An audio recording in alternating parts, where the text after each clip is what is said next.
wasu daga cikin gwamnonin APC sun bayyana cewa gara a baiwa 'yan kudu su fitar da ɗan takarar shugaban ƙasa. Hakan ya sanya na tuntubi shugaban ƙungiyar Northern Consensus Forum don jin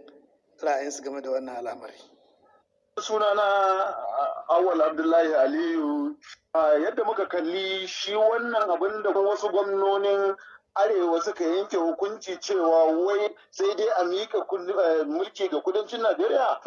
mun yi tir da wannan tunani nasu da wayannan kalamai nasu, domin ba su tuntuɓi kowa ba su yi shawara da kowa ba, babu ɗan Arewa ko dattijo ko matsakaici ko ƙungiyar mata ko na matasa da suka nemi shawarar suka yanke wannan shawarar, suka yi wannan furci. Da haka wannan furci sun yi shi ne a maimakon kawunan su da iyalinsu, ba muryar Arewa ba ne, ba ra'ayin Arewa ba ne, ba da yardar Arewa ba ce,